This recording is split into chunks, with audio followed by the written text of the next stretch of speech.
నా పేరు టి భానుమతి రాజగోపాల్ అండి. నేను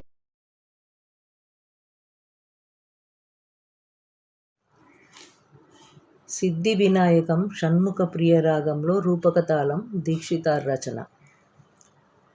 సరి గమ పద ని సా సా ని ద ప మ గ రి సా సరి గమ పద ని సా సా ని ద ప మ గ రి సా సిద్ధి వినాయకం అనిశం చింతయామ్యహం సిద్ధి వినాయకం అనిశం చింతయామ్యహం సిద్ధి వినాయకం అనిశం చింతయామ్యహం సిద్ధి వినాయకం అనిశం చింతయామ్యహం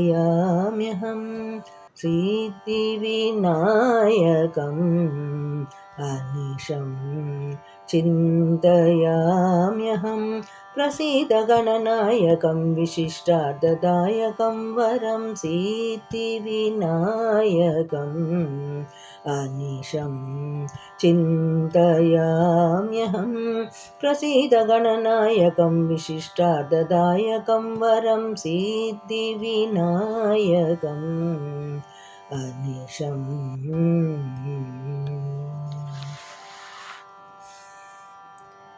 సిద్ధయక్ష కిన్నరాదిసేవితం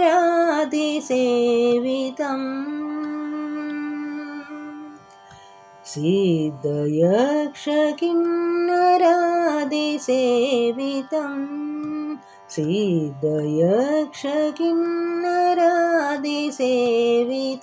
అఖిల జగత్ ప్రసిద్ధయక్ష కిన్నరాదిసేవితం అఖిల జగత్ ప్రసిద్ధ మూల పంకజమధ్యాసం మోదకహాసం సిద్ధి వినాయకం అనిశం.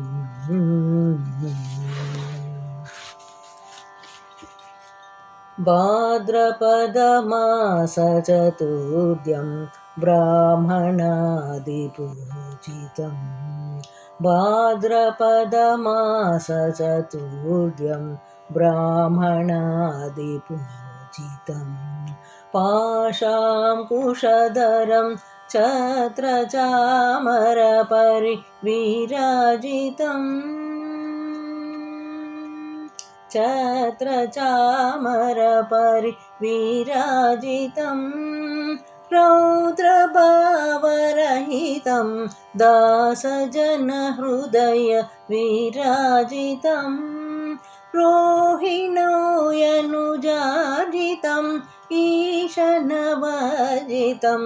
అద్రిరాజసుదాత్మజం అనంతగురుహాత్మజం భాద్రపద పదాంబుజం వాసమాన చతుర్భుజం అద్రిరాజసుదాత్మజం అనంతగురుహాత్మజం భాద్రపద పదాంబుజం వాసమాన చతుర్భుజం సిద్ధి వినాయకం అనిశం చింతయామ్యహం ప్రసీద గణనాయకం విశిష్టార్థదాయకం వరం సిద్ధి వినాయకం అనిశం.